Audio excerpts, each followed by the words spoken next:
সাইয়েদনা মূসা আলাইহিস সালাম আল্লাহকে জিজ্ঞেস করলেন, ইয়া রাব্বি আয়াগলিবুকান নাওমু, আল্লাহ আপনার কি ঘুমে ধরে না? সুবহানাল্লাহ পড়েন।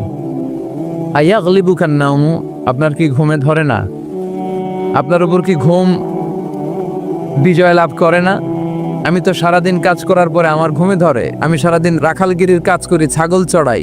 পৃথিবীর সব নবীরা ছাগল চড়াতেন। মা মিন নাবিয়্যিন ইল্লা রাআল গানাম, পৃথিবীতে এমন কোন নবী নাই যেই নবী মেষ চড়ায় নাই, বকরি চড়ায় নাই। সুবহানাল্লাহ পড়েন। সাহাবারা বললেন, ইয়া রাসূলুল্লাহ, আপনিও মেষ চড়িয়েছেন? বিষ্ণু বললেন, হ্যাঁ আমিও মেষ চড়িয়েছি। আমি তো অল্প কিছু টাকার বিনিময়ে মক্কাতে ছাগলগুলো চড়ায় দিতাম। সুবহানাল্লাহ পড়েন। তো মূসা আলাইহিস সালাম বললেন, আল্লাহ আয়াগলিবুকান নাওমু, আল্লাহ আপনার কি ঘুমে ধরে না? আল্লাহ বললেন, কোনো কথা বলা যাবে না, দুইটা গ্লাসের ভেতরে পানি নাও আর পানি ভর্তি গ্লাস নিয়ে তুর পাহাড়ের উপরে দাঁড়াও। সাইয়েদনা মূসা আলাইহিস সালাম দাঁড়ালেন। আল্লাহরে আবার জিজ্ঞেস করলেন, আল্লাহ আমি জিজ্ঞেস করলাম কি আর আপনি করতে বললেন কি? আল্লাহ বললেন, কথা বলো না, যা বলেছি তাই করো। আল্লাহর সাথে বেশি কথা চলে না, তিনি সব রাজার বড় রাজা, মহারাজা। চিল্লা এখন ঠিক কিনা? তো মূসা আলাইহিস সালাম কিছু বলতে পারে না, পানি নিয়ে দাঁড়িয়ে রইলেন। মূসা আলাইহিস সালামকে আল্লাহ বললেন, তুমি দাঁড়িয়ে থাকো। আর ঘুম রে বললেন, ঘুম তুই মূসারে ধর। ঘুম যে এবার সাইয়েদনা মূসা আলাইহিস সালামকে ধরেছে। উনি ঘুমের ধাক্কায় আর থাকতে পারেন, একবার ডানে যায় আর একবার বাঁয়ে যায়। ঘুমের ধাক্কায় হঠাৎ করে কাত হয়ে পড়ে যায় আর গ্লাসগুলো মাটিতে পড়ে খান খান হয়ে ভেঙে যায়। আল্লাহ ডেকে বললেন, মূসা বেশি কিছু হেফাজতের তো দায়িত্ব দেই নাই, শুধু দুইটা গ্লাস হেফাজতের দায়িত্ব দিয়েছি। ঘুমের কারণে এগুলোর হেফাজত করতে পারো নাই, ভেঙে খান খান হয়ে গিয়েছে। আমি যদি তোমাদের মতো ঘুমিয়ে যেতাম তাহলে পৃথিবীর সাথে সূর্য লেগে, সূর্যের সাথে চন্দ্র লেগে গোটা মহাবিশ্বটা এভাবে গ্লাসের টুকরার মতো খান খান হয়ে যেত রে মূসা।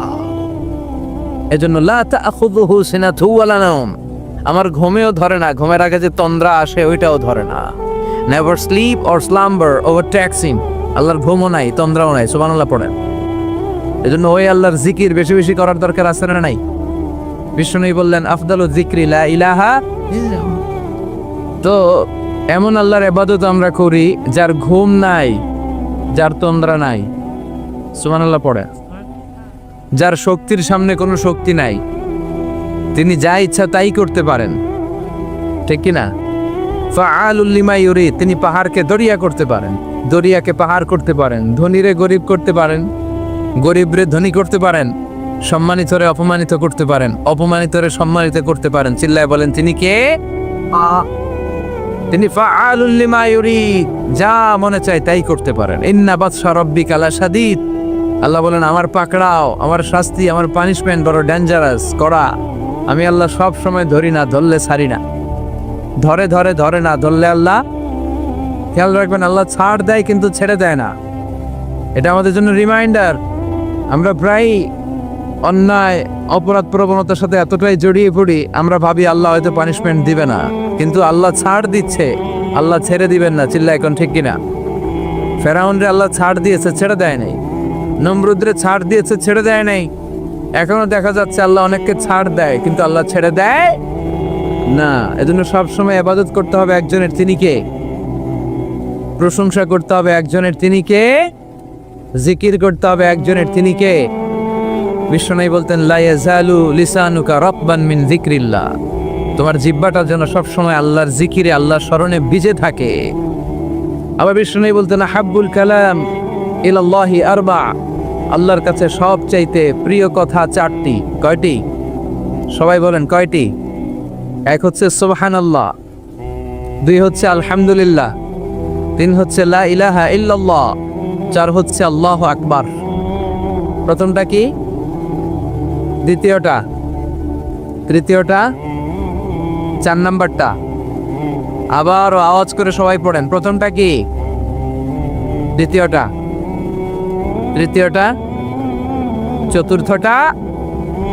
আহাব্বুল কালাম ইলাল্লাহি আরবা, আল্লাহর কাছে সবচাইতে প্রিয় কথা এই চারটা, সবচাইতে প্রিয় কথা। আর এই প্রতিটা কথার ভিতরে আল্লাহর নাম আছে না নাই? দেখেন, সুবহানাল্লাহ, আল্লাহ আছে। আলহামদুলিল্লাহ, লা ইলাহা ইল্লাল্লাহ, আল্লাহু আকবার, আছে না নাই?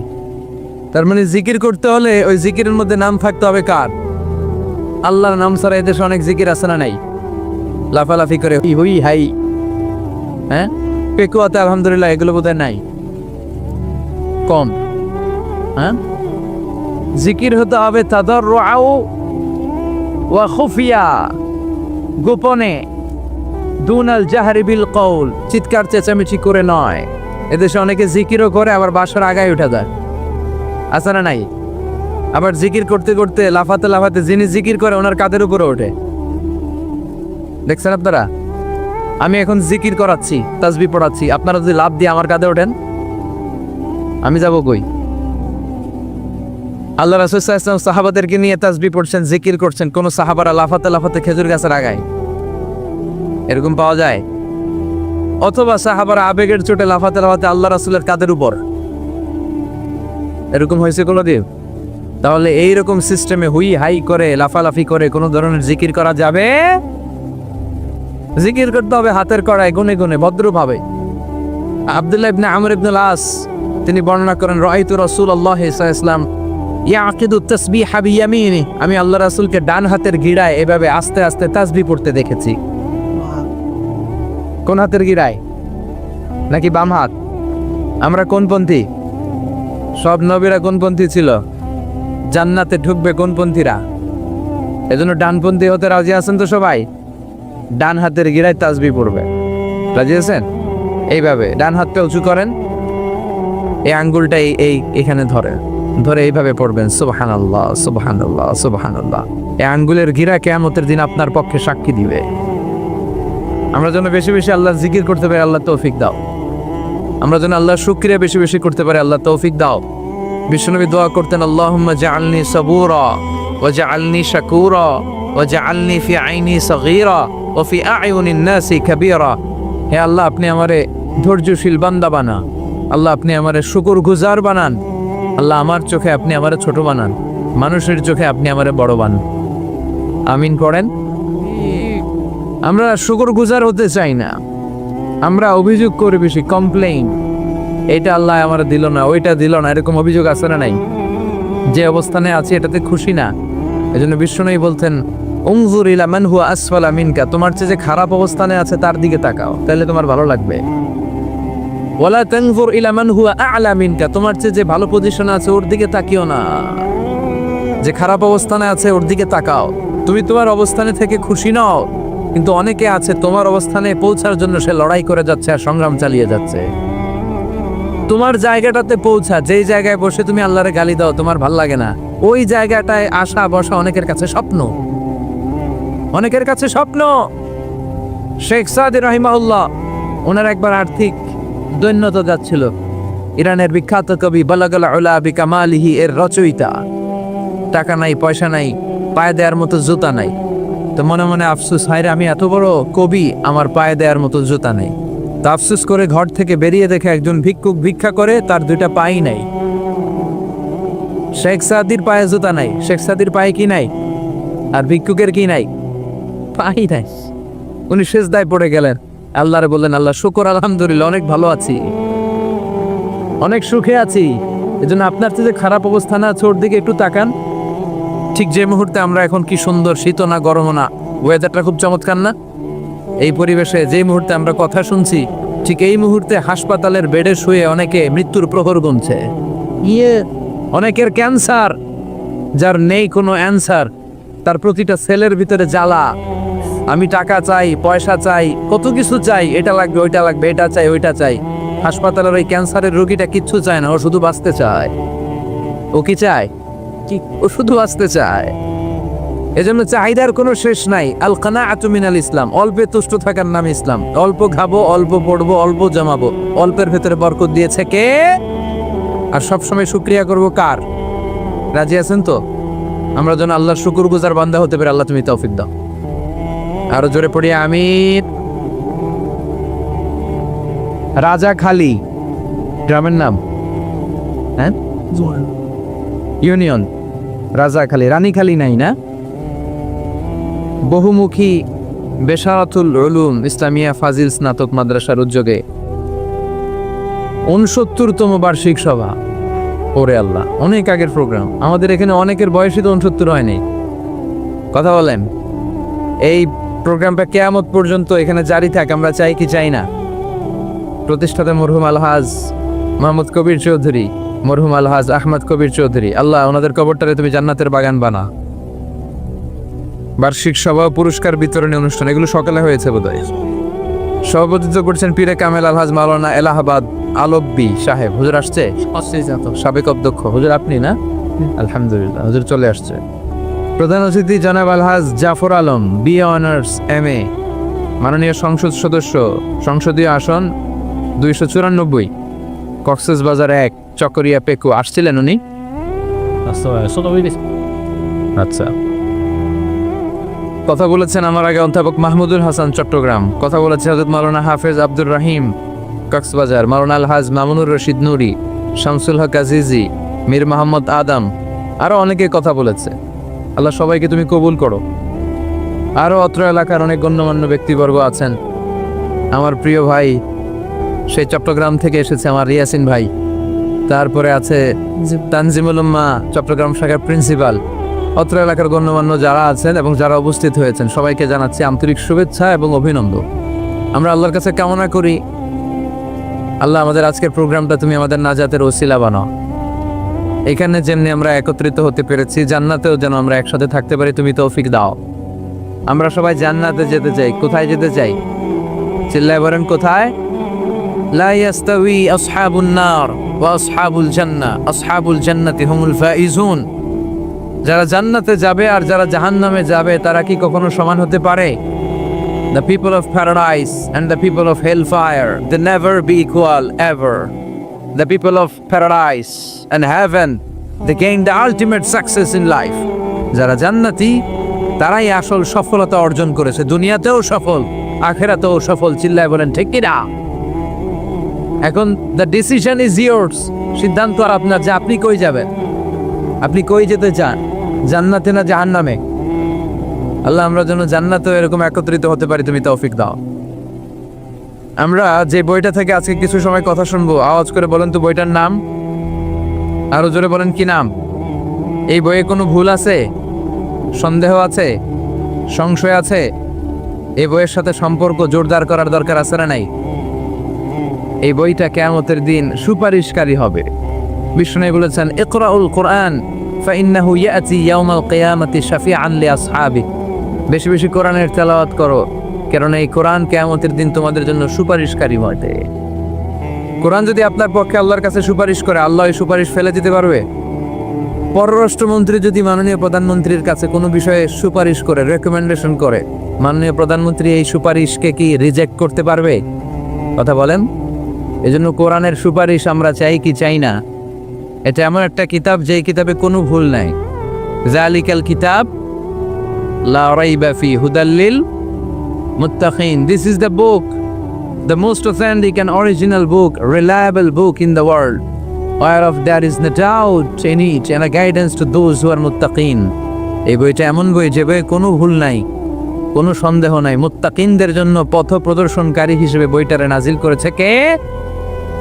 এই বইটার যেখান দিয়ে পড়েন হেদায়েত আছে না নাই, রহমত আছে না নাই, বরকত আছে না নাই, শিফা আছে না নাই?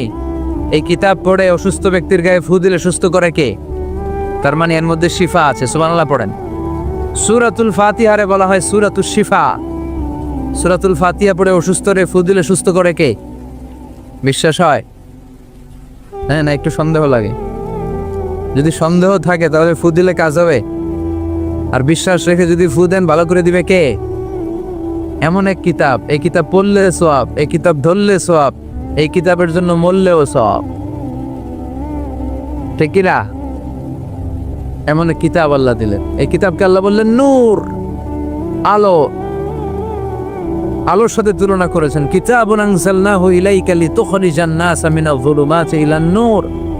I've revealed this holy and sacred book unto you, O my beloved last messenger, in order to lead the mankind out of darkness into the light. অন্ধকার থেকে আলোর দিকে নেয়ার জন্য এই কিতাবকে পাঠিয়েছে কে? এই কিতাব পড়লে, এই কিতাব মানলে, বুঝলে, এই কিতাবের বাস্তবায়ন সমাজে ঘটালে সমাজটা আলোকিত হবে। ঠিক কি না? আমরা একটা আলোকিত সমাজ চাই কি চাই না? যে সমাজে এই কিতাব দিয়ে আইন করা হয়, এই কিতাবের আইনে সমাজে আইনটাকে বাস্তবায়ন করা হয়, ওই সমাজে কোনো ধর্ষণ থাকে, কোনো দুর্নীতি থাকে, ওই সমাজটা হয় মদিনার সমাজ, ওই সমাজটা হয় শান্তির সমাজ। এজন্য আমরা যেন কোরআনের সাথে সম্পর্ক বাড়াই, প্রতিদিন যেন কোরআনের তেলাওয়াত করি, একটি করে হলেও কোরআনের আয়াতের বঙ্গানুবাদ যেন আমরা পড়ি। পারা যাবে? সবাই পড়ে ইনশাআল্লাহ। আমি আপনাদের খেদমতে আমার খুতবার শুরুতে সূরাতুল মুজাম্মিল থেকে 4টি আয়াত তেলাওয়াত করেছি। এই সূরাতুল মুজাম্মিল থেকে কিছু কথা আজকে আমরা শুনবো ইনশাআল্লাহ। পড়া আমি সবসময় তাফসির মাহফিলগুলোর ক্লাসের মতো মনে করি। ক্লাস, আই কনসিডার দিস তাফসির program as a class. I consider myself as a teacher and all the sitting audience as a student of the Holy Quran.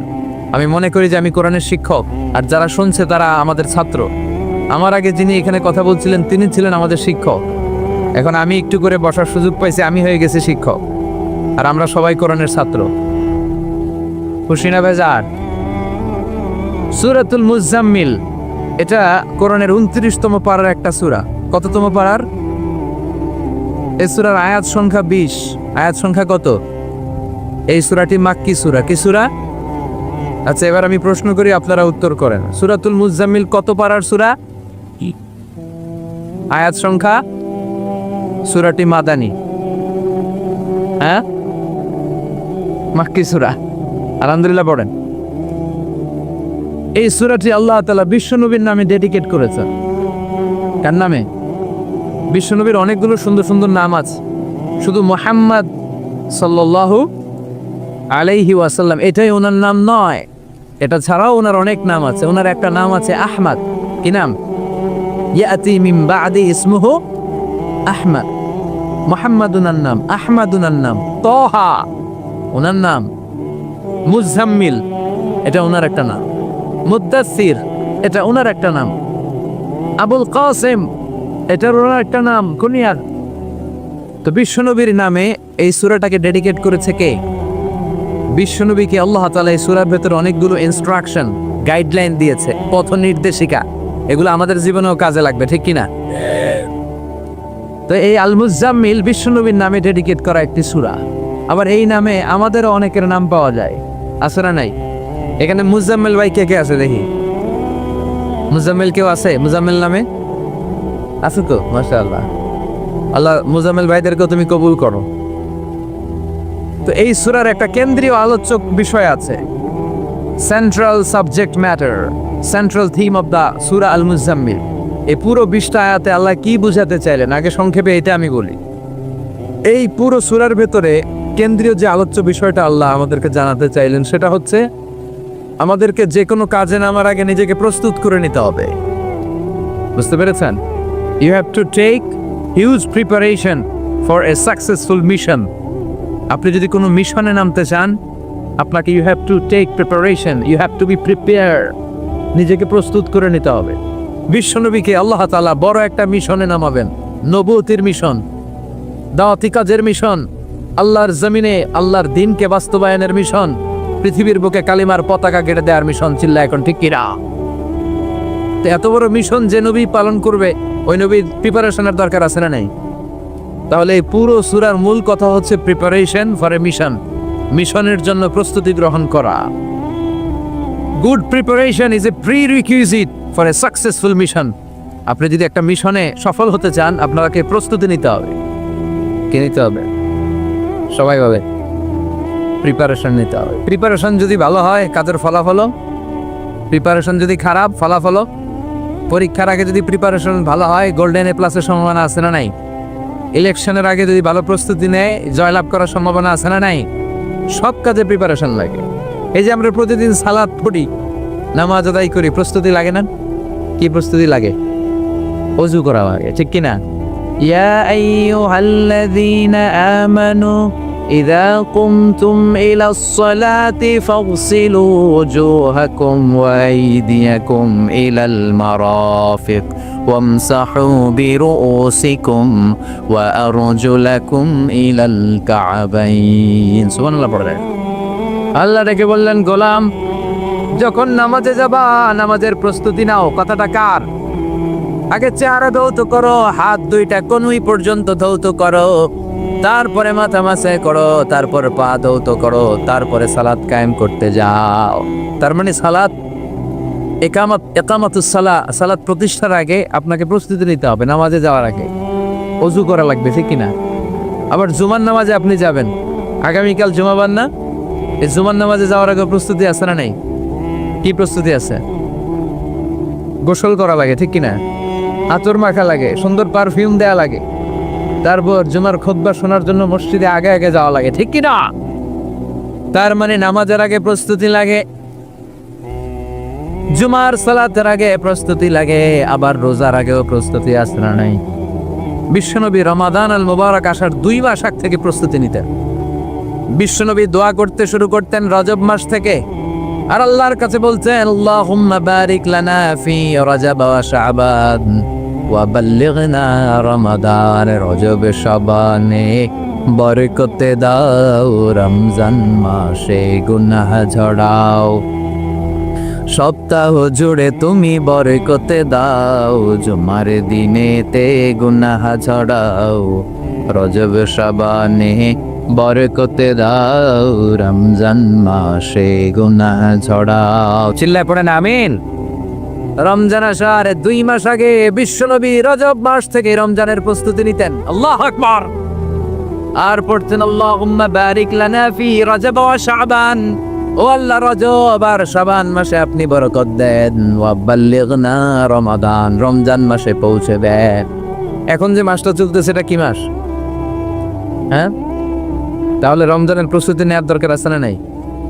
রমজানের 2 মাস আগ থেকে উনি প্রস্তুতি নিতেন। এরপরে ঈদ আসার আগে রমজানের প্রস্তুতি আছে না নাই?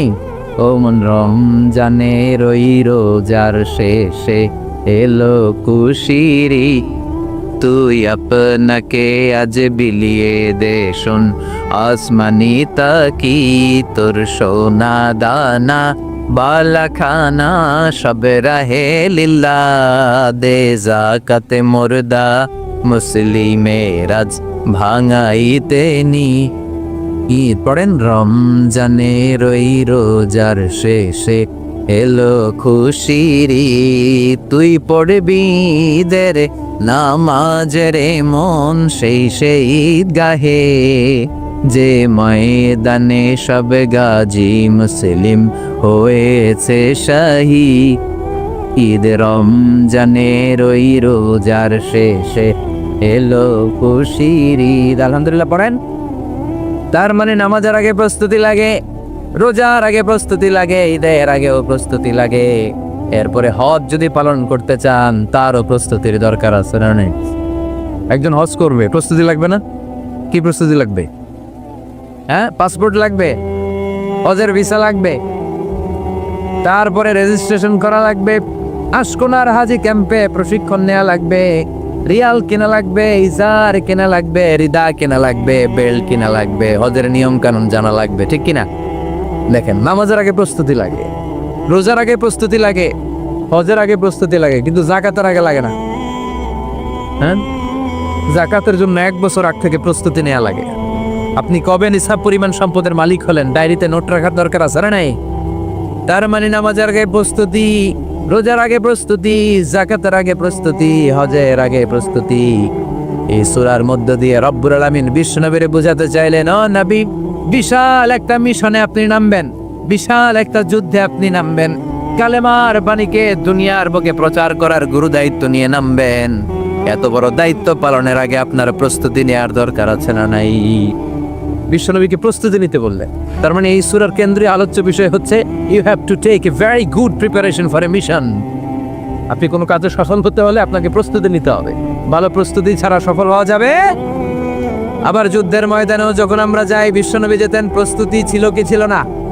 আল্লাহ বললেন, ওয়া আ'ইদ্দু লাহুম মাসতাতা'তুম মিন কুওয়া ওয়া মির রিবাতিল খাইল তুরহিবুনা বিহি আদুওয়াল্লাহি ওয়া আদুওয়াকুম।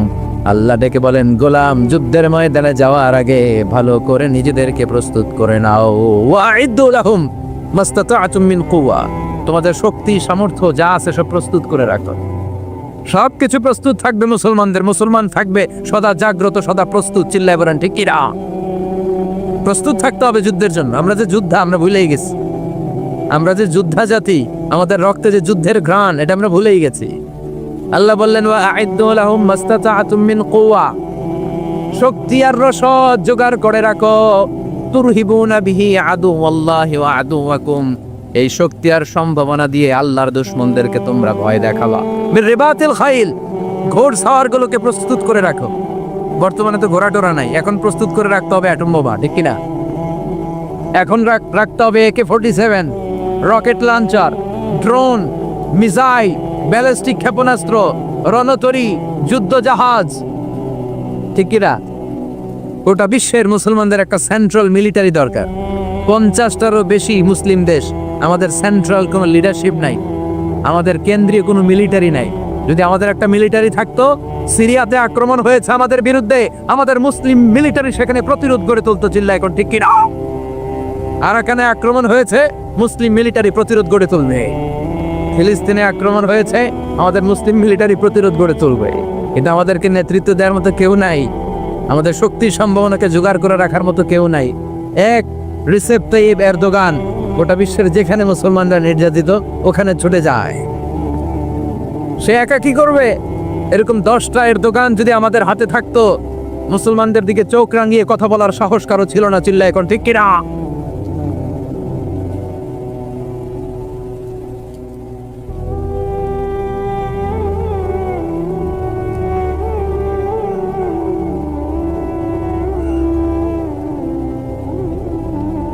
ওয়া'আইদ্দু লাহুম মাসতাতা'তুম মিন কুওয়া, ও নবী শক্তি সম্ভাবনা সব কিছু জোগাড় করে রাখেন। মুসলমান থাকবে সদা প্রস্তুত, সদা সজাগ। মুসলমানদের বসে থাকার সময় নাই, ঠিক না? তার মানে এই পুরো সূরাতুল মুজাম্মিলে আল্লাহ তাআলা যে সেন্ট্রাল মেসেজটা বিশ্বনবীকে দিতে চাইলেন সেটা হচ্ছে, নবী প্রস্তুতি নেন। লড়াইয়ের প্রস্তুতি, যুদ্ধের প্রস্তুতি, মিশনে নামার প্রস্তুতি। সুবহানাল্লাহ পড়েন। তাহলে সূরাতুল মুজাম্মিলের কেন্দ্রীয় আলোচ্য বিষয় কি? প্রস্তুতি। চিল্লায় বলেন, কেন্দ্রীয় আলোচ্য বিষয় কি? প্রিপারেশন নিতে হবে, প্রস্তুত থাকতে হবে, ঠিক কিনা? কেন্দ্রীয় আলোচ্য বিষয় আমরা জেনে গেলাম। এবার জানবো কোন প্রেক্ষাপটে এই সূরাটা নাজিল হয়েছে। শুনবেন? মনোযোগ আছে না গেছে? কথা বুঝতে পারতেছেন তো? কথা বোঝা যান না বোঝানো যার? বোঝা যার? সূরাতুল মুজাম্মিল এটা শুধু মাক্কি সূরাই নয়, এটা মাক্কি যুগে নাজিল হওয়া শুরুর দিককার সূরা। কোরআনের নাজিলের দিক থেকে সর্বপ্রথম সূরা কোনটা? সূরাতুল আলাক। ইকরা বিসমি রাব্বিকাল্লাযী খালাক, এই আয়াতগুলো প্রথমে নাজিল হয়েছে। এই সূরা আলাকের প্রথম 5 আয়াতের পরপরই এই সূরা নাজিল করে দিয়েছে কে? তার মানে মাক্কি জীবনের একেবারে শুরুর দিককার সময়। বিশ্বনবীর বয়স তখন 40। কত? সবাই বলেন। 40 বছর বয়সে উনি নবী হয়েছেন। তার মানে আগের জীবনে কি ছিলেন? জালেম ছিলেন, মূর্খ ছিলেন, গোমরা ছিলেন। বিশ্বনবীর পুরো জীবনটাই আদর্শ, চিল্লায় বলেন, ঠিক কিনা? As a father, as a teacher, as a lawgiver, as a lawmaker, as a philosopher, as a reformer of the society, as a commander, as a messenger, Muhammad is the superman of the world. স্বামী হিসেবে, নেতা হিসেবে, বাবা হিসেবে, সমাজ সংস্কারক হিসেবে, আইন প্রণেতা হিসেবে, দার্শনিক হিসেবে, নবী হিসেবে মুহাম্মদ সাল্লাল্লাহু আলাইহি ওয়াসাল্লাম হচ্ছে গোটা বিশ্বের একজন সুপারম্যান। উনি শেষ নবী, ওনার পরে কোনো নবী আছে? লা নাবিয়্যা বা'দি ওয়ালা রাসূলা। বিষ্ণু বলতেন, আমার পরে কোনো নবী নাই, কোনো রাসূল নাই। সাইয়েদনা আদম থেকে নবী আসার যত ধারাবাহিকতা, পুরা চেইনটাকে আল্লাহ তাআলা আমাকে পাঠানোর মাধ্যমে কেটে দিয়েছেন, চিল্লা এখন, ঠিক কিনা? এজন্য বিষ্ণু বলছেন, লা নাবিয়্যা বা'দি ওয়ালা রাসূলা, আমার পরে কোনো নবী নাই, কোনো রাসূল নাই। তবে লাউ কানা বা'দি নাবিয়্যুন লাকানা উমর, আমার পরে যদি নবী হওয়ার যোগ্যতা কারো থাকে, আমার ওমরের সেই যোগ্যতা আছে, ঠিক কিনা? প্রভু তুমি বলেছ রাসূল দেবে না, বলনি দেবে না ওমর, বলনি দেবে না হামজা তারিক, খালিদ বিজয়ী সমর। প্রভু তুমি বলেছ রাসূল দেবে না, বলনি দেবে না ওমর, বলনি দেবে না হামজা তারিক, খালিদ বিজয়ী সমর। প্রভু তুমি বলেছ রাসূল দেবে না, আলহামদুলিল্লাহ পড়েন। শেষ নবী, শেষ রাসূল, তারপরে কোনো রাসূল নাই।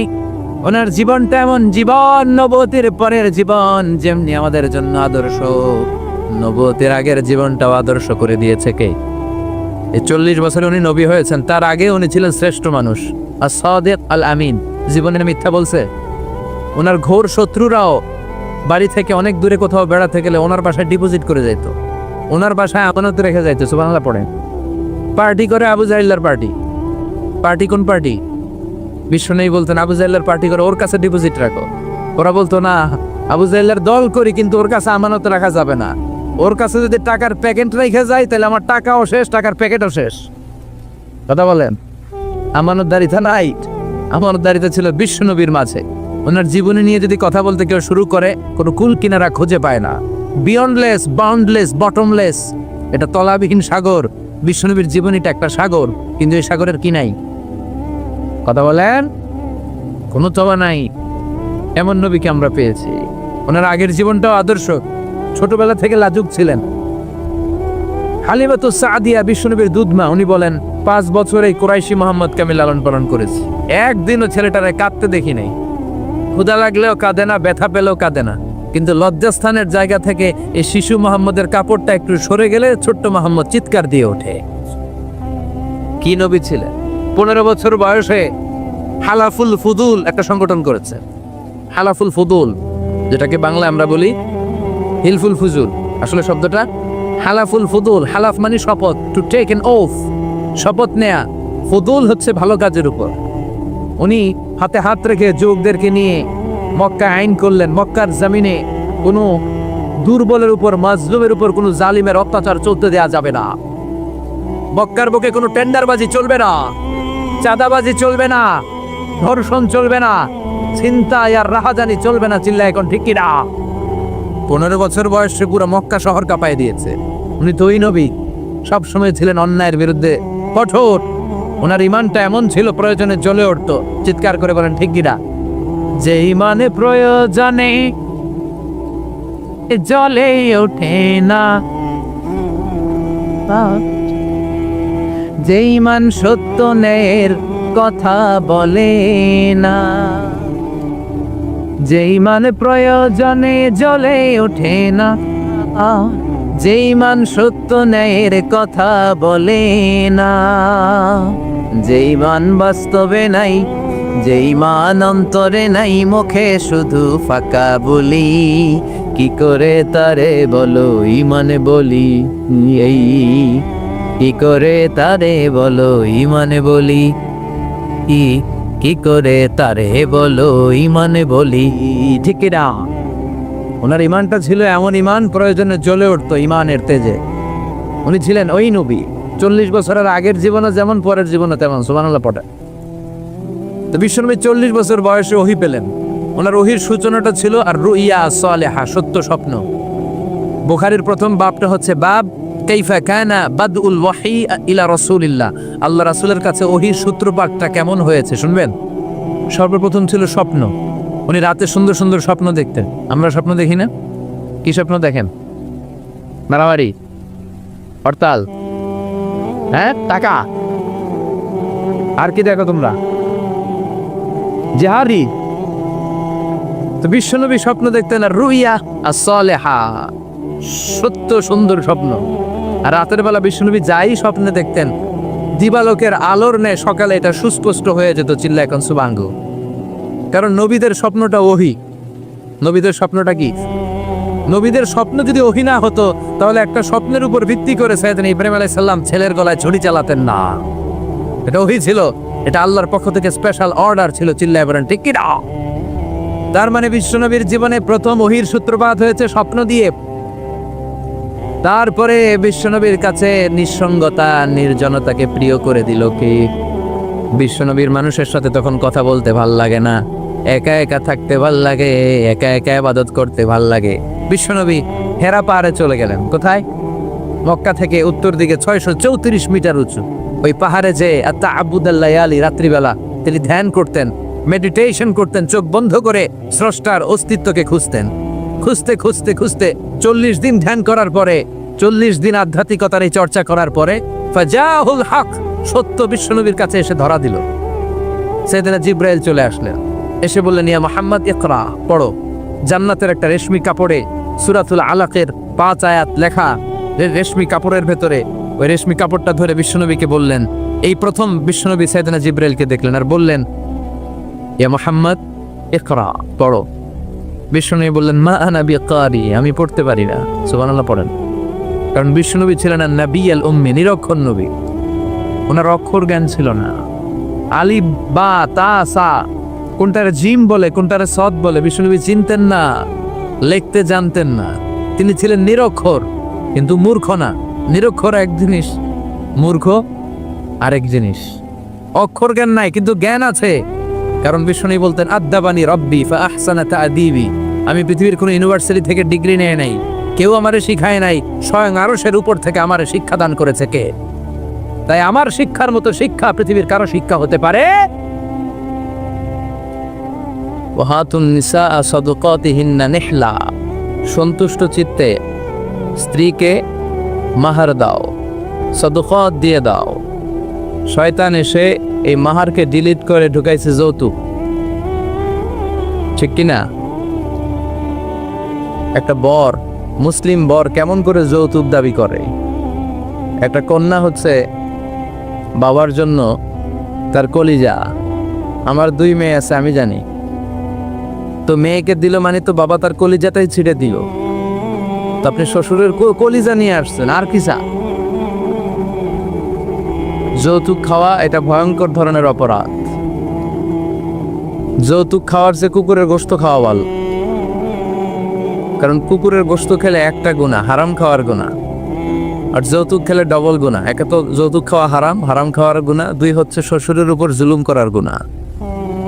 ও জুলমু জুলমাত ইয়াউমাল কিয়ামা, জুলুম, অত্যাচার, operation in the day of রেজারেকশনে আল্লাহ তাআলা এটাকে আপনার ঘাড়ে চাপাবে, অন্ধকার করে দিবে, আপনি চোখে মুখে কিছুই দেখবেন না। এজন্য যৌতুকের সাথে আমাদের কোনো সম্পর্ক, দেখবেন যারাই যৌতুক খায় এদের ঘরে কিলাকিলি আছে না নাই?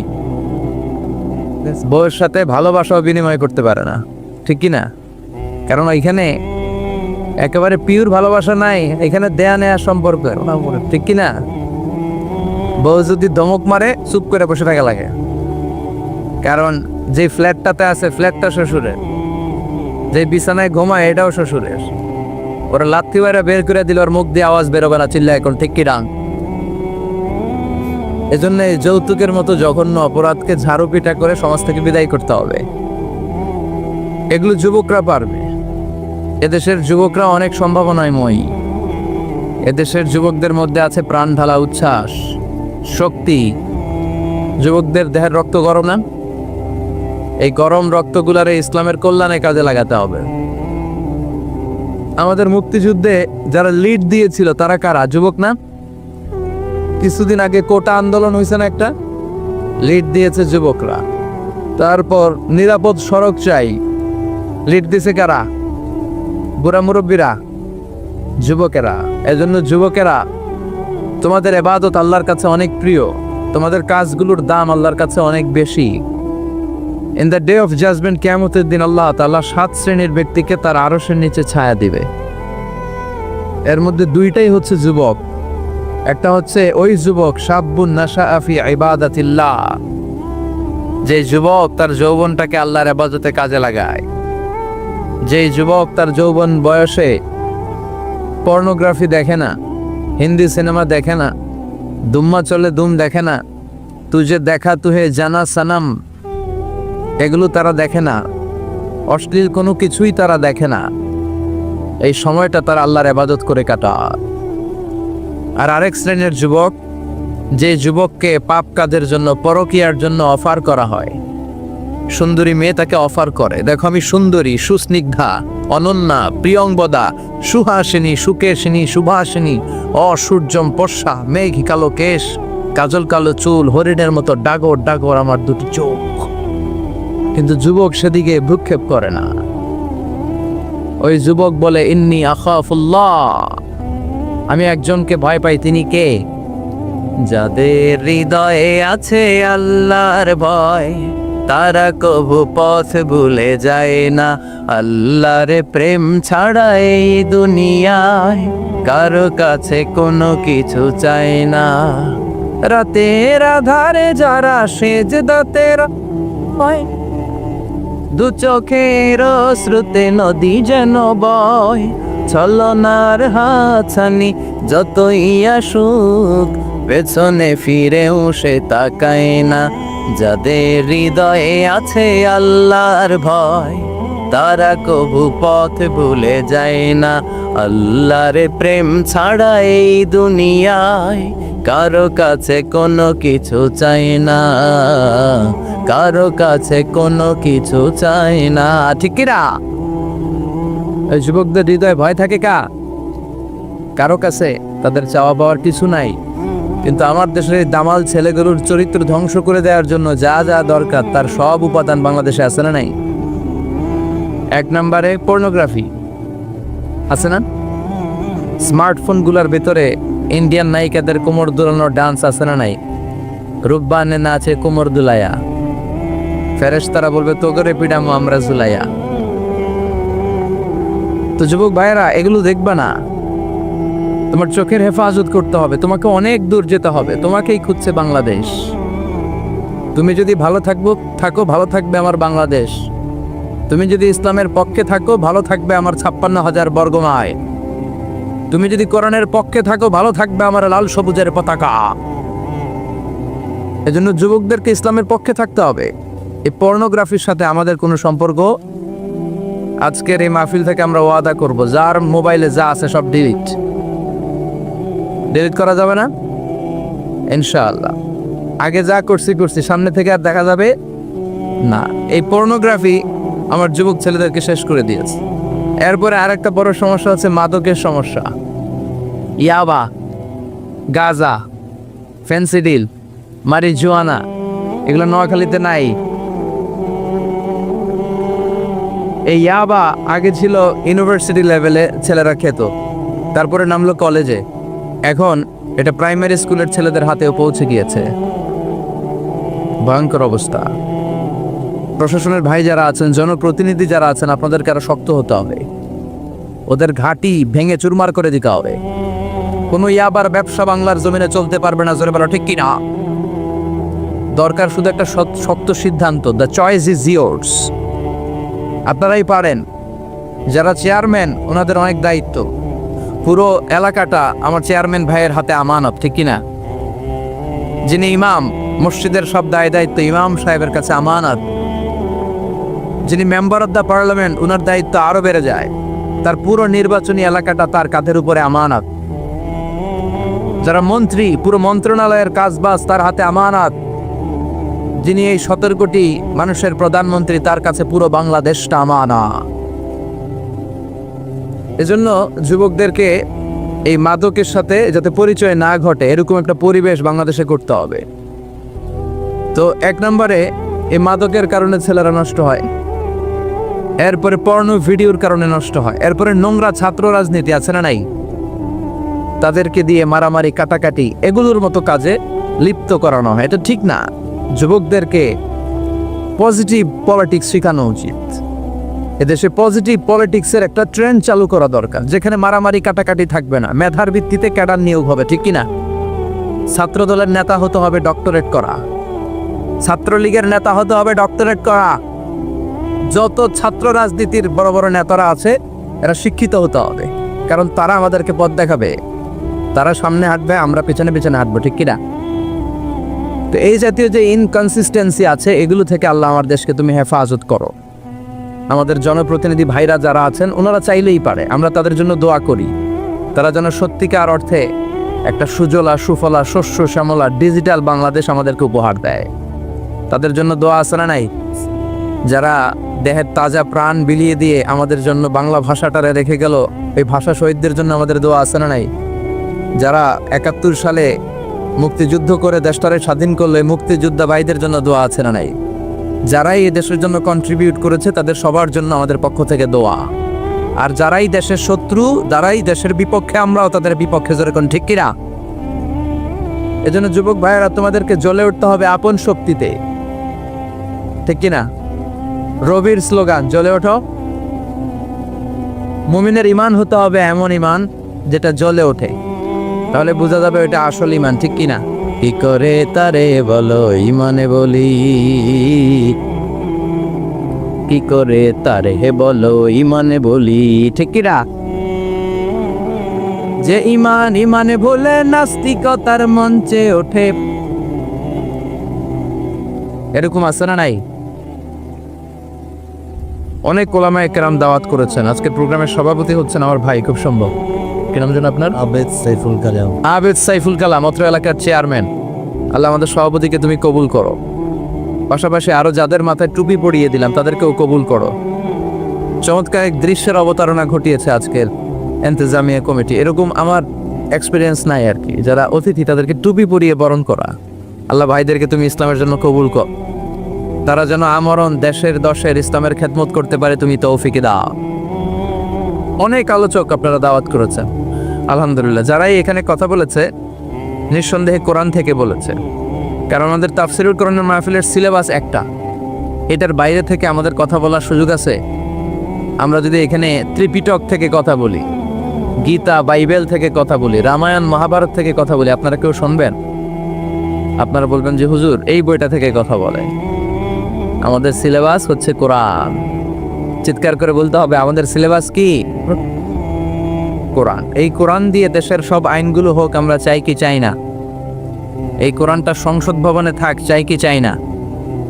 ক্যান্টনমেন্টে থাক, চাই কি চাই না? সচিবালয়ে থাক, চাই কি চাই না? দেশের প্রতিটি অঙ্গনে কোরআনের কথাগুলো ছড়িয়ে পড়ুক, কোরআনের আলোতে আমরা যেন আলোকিত হই। আল্লাহ বলেছেন, this is the book whereof there is no doubt in it and guidance to those who are মুত্তাকিন। এটা এমন বই যে বই একটাও ভুল নাই, আছে একটাও সন্দেহ নাই, আছে। এজন্য ছেলে মেয়েদেরকে কোরআন পড়াবেন, রাজি আছেন তো? কোরআন যেন প্রতিদিন আমাদের তেলাওয়াত হয়, একটি আয়াত হলেও যেন প্রতিদিন আমরা বঙ্গানুবাদ পড়ি। মাতৃভাষায় কোরআনটাকে বুঝতে হবে, এটা সবচেয়ে বড় ফরজ। বাংলা বুঝি না এমন কি কেউ এখানে আছেন? তো আমরা সবসময় এই বইটা থেকে কথা শুনি। এই বইটা সবার, এই বইটা বিএনপির ভাইদের, এটা আওয়ামী লীগের ভাইদের, এটা জাতীয় পার্টির ভাইদের, এটা জামাত ইসলামের, এটা পীরের মুরিদের, এটা তাবলিগের ভাইদের, এটা আস্তিকদের, এটা নাস্তিকদের, এটা হিন্দুদের। এটা আলাদা কারণ, এটা সবার। এই কিতাবটা হিন্দুদেরও কিতাব, ওরা পড়ে না তো আমি কি করব? ইসলাম এটা কি কুক্ষিগত আমার বাপের ধর্ম? সবার ধর্ম, সবার। ওরা মানে না তো আমি কি করব? বিশ্বনবী উনি সবার নবী। বিশ্বনবী কি শুধু আমাদের নবী? উনি হিন্দুদেরও নবী, উনি বৌদ্ধদেরও নবী, উনি অগ্নি উপাসকদেরও নবী, উনি নারীদের নবী, উনি পুরুষদের নবী, উনি আরবদের নবী, উনি অনারবদের নবী, উনি বিশ্বনবী। উনি বিশ্বনবী, সবার জন্য এসেছেন, as a father, as a husband, as a lawgiver, as a lawmaker, as a reformer of the society, as a commander, as a messenger. Muhammad is the superman of the world. স্বামী হিসেবে, বাবা হিসেবে, নেতা হিসেবে, সমাজ সংস্কারক হিসেবে, আইন প্রণেতা হিসেবে, সর্বোপরি একজন নবী হিসেবে মুহাম্মদ সাল্লাল্লাহু আলাইহি ওয়াসাল্লাম গোটা বিশ্বের মানুষের কাছে সুপারম্যান। সুপারম্যান ছিলেন তো, যে সবকিছু করে দেখাতে পারে আল্লাহর রহমতে। বিশ্বনবীকে তো আল্লাহ এই বরকত দিয়েছে। বিশ্বনবীর হাতে বরকত, পায়ে বরকত। বিশ্বনবী যদি কোনো বাচ্চার মাথায় হাত বুলিয়ে দিত, ওই বাচ্চার মাথার চুল বড় হয়ে যেত। এক ভণ্ড নবী আসলো, মুসাইলামাতুল কাযযাব, সে কয় আমিও নবী। সবাইকে তাহলে তুমিও আমাদের বাচ্চার মাথায় হাত বুলায় দাও। মুহাম্মদ তো হাত বুলায় দিলে বাচ্চার মাথায় চুল বড় হয়। মুসাইলামা কয়ে নিয়ে আয় বাচ্চা। বাচ্চা নিয়ে আসছে, বাচ্চার মাথায় হাত বুলাই দিস, চুল তো বড় হয় না। আর মাথা ছিল আজীবন টাক মাথা। যেই বাচ্চার মাথার মধ্যে এই বেয়াদবের হাত লেগেছে, ওই বাচ্চার মাথাটা আজীবন ছিল টাক, চুল বড় হবে তো দূরের কথা। কি বরকতের নবী! অনেক সাহাবী এসে বলছেন, ইয়া রাসূলুল্লাহ, আমাদের কুয়ার মধ্যে পানি নাই, কি করব? বিশ্বনবী যে কুলি করে কুলির পানি কুয়াতে ফেলেছে, মুহূর্তের মধ্যে পাম্প মেশিন দিয়ে পানি উঠালে যেমনি পানি উঠতে থাকে, পুরো কুয়ার পানি উপচে উপরে ওভারফ্লো হতে শুরু করেছে। অনেক জায়গায় কুয়ার পানি লবণাক্ত, সাহাবারা খেতে পারে না।